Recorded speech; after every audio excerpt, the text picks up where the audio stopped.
সালাউদ্দিন কাদের চৌধুরী বাংলাদেশের রাজনীতিতে অবিসংবাদিত এক নাম। তিনি রাগঢাক করতে জানতেন না, মুখের ওপর সত্য বলে ফেলতেন। অঙ্গুলি নির্দেশ করে দেখিয়ে দিতেন সরকারের দোষ ত্রুটি, ভুলভ্রান্তি।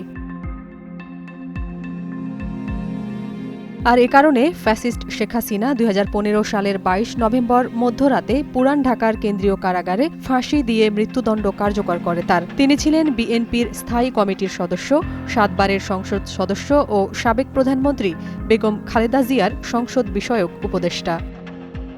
ফাঁসির আগে তিনি কালিমা পড়তে পড়তে ফাঁসির মঞ্চের দিকে এগিয়ে গিয়েছিলেন। পরে কারা কর্তৃপক্ষ তার লাশ চট্টগ্রামে পাঠানোর ব্যবস্থা করে। ফাঁসির আগে কারা কর্তৃপক্ষ বিধি অনুযায়ী জল্লাদ তাকে তার পরিবারের সদস্যদের সাথে একান্তে কথা বলার সুযোগ দেয়।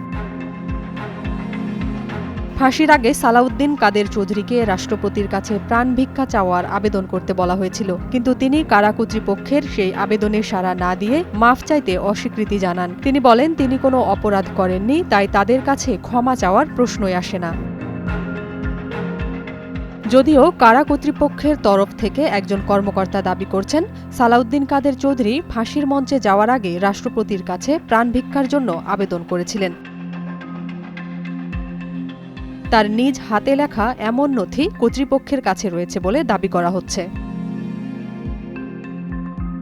তবে একথার বিপরীতে সালাউদ্দিন কাদের চৌধুরীর ভাই গিয়াস কাদের চৌধুরী বলছেন, যদি এমন প্রাণ ভিক্ষার কোনো ধরনের আবেদনের নথি কারা কর্তৃপক্ষের কাছে থাকে তাহলে সেটা তারা দেখাক। সালাউদ্দিন কাদের আরও বলতেন, ফাঁসি হলে হবে, তবুও তিনি শেখ হাসিনা বা তার প্রভু ভারতের দাদাদের কাছে নতি স্বীকার করবেন না। আর রাষ্ট্রপতির কাছে প্রাণ ভিক্ষা কেন চাইবেন? যদি প্রাণ ভিক্ষা চাইতেই হয় তাহলে তিনি মহান আল্লাহ রাব্বুল আলামিনের কাছেই চাইবেন, অন্য কারো কাছে নয়।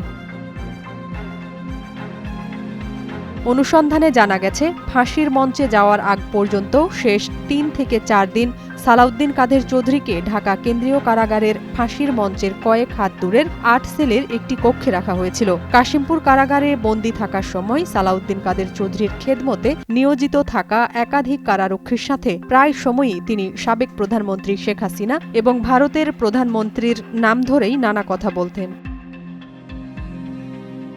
তবে যুদ্ধাপরাধ মামলায় তার ফাঁসি হচ্ছে এটা তিনি কখনো বিশ্বাসই করতেন না। তিনি শতভাগ আত্মবিশ্বাস নিয়ে বলতেন, শেখ হাসিনা তাকে জেল খাটালেও শেষ পর্যন্ত তাকে ফাঁসি দেওয়ার সাহস দেখাবে না, কারণ হাসিনার সাথে তার পরিবারের যেমন সম্পর্ক তেমনই রয়েছে ব্যক্তিগত সম্পর্ক।